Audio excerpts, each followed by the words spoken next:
Welcome to Amish Roots, plain talk in a modern world. Thank you for joining me. Have you ever sat with someone as they were about to leave this earthly world? Does it fascinate you or does it scare you to think of someone dying?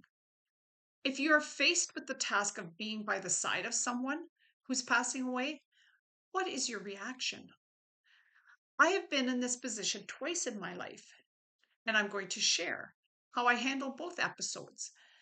But before I do that, I'm going to talk about some experiences that I've had early in my life when people passed. I vaguely remember my mom and dad taking me to viewings of people who had passed away. It was something you did at an early age. So it was not that scary, or at least I don't remember it that way. The first person I remember from my family who passed away was my grandpa. He lived at our house, and I remember him as being quite sick at the end of his life. I was about 10.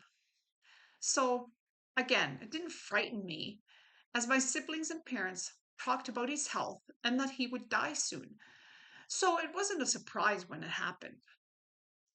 When I was in my early 20s, my aunt passed away, and that was a little more difficult as she was very near and dear to us.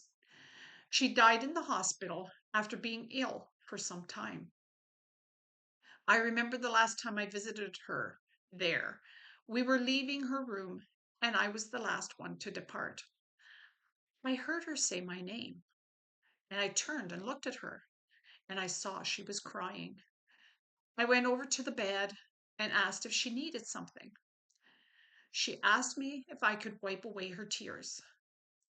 She said it makes her feel so helpless because she can't even lift her arms to wipe her own tears. That moment is etched in my mind because it was the last time that I saw her.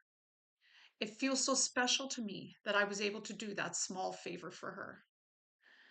Many people have died since that incident, and I have handled them all differently.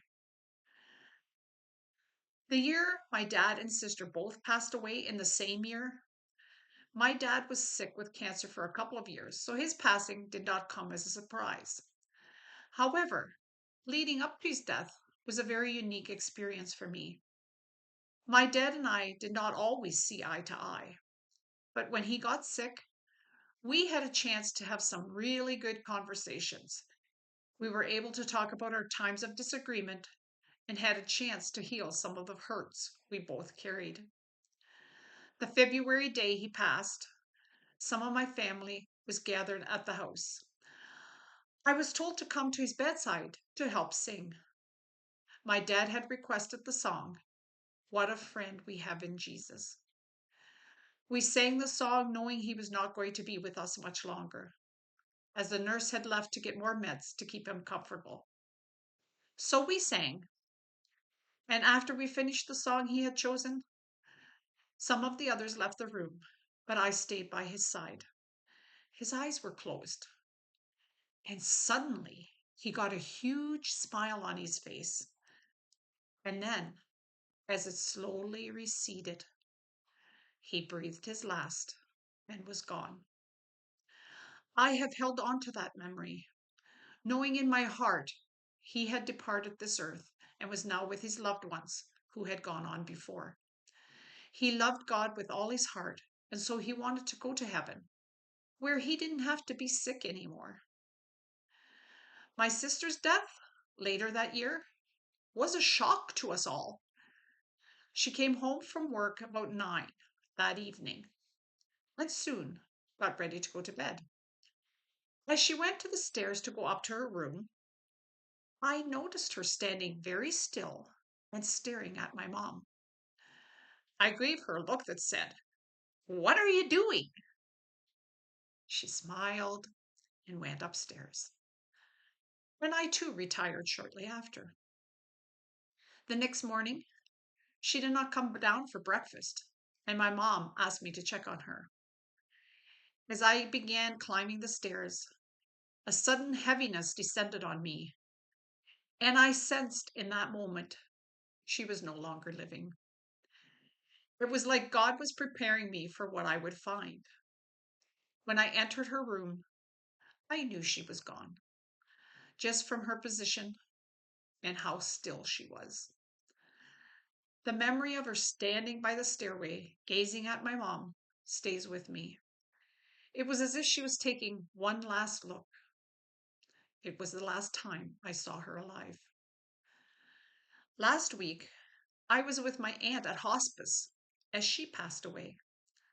What a precious time that was.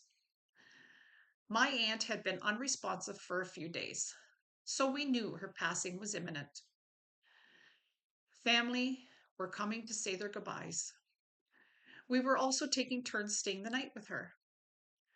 I went to hospice at about 7 that night, and some family members were there saying their farewells. When my cousin left at 9:30, I was alone with my aunt. I began to tell her we would miss her, but if she wanted to go home to be with Jesus, we all understood, and we wanted her to go. I told her that she would be able to see again and hear again, both disabilities she had at the end, that she would no longer have to suffer. And then I read scriptures to her. As she was a very devout Christian, Bible reading was very important to her. The nurse came in and told me it would not be long, so I began to sing to her. She enjoyed when people sang, especially the old hymns. It was about 1:30 a.m. while I was holding her hand, and I had just finished singing, How Great Thou Art, that she took her last breath. A very holy moment. So, what is the moral of my story today? After someone passes away, what is the last moment you remember of them? Hopefully, it is a good memory and not angry words said between you or years without being in touch. If you have the chance someday of sitting with someone as they pass away, don't shy away from it. Embrace the opportunity to be with them as they breathe their last. Talk to them, read to them, or sing to them. Life is fragile and goes by quickly. Remember, we only have each other until death do us part. It is that part of death that is the hardest. Mach's gut, and we will see you September 10th on Amish Roots.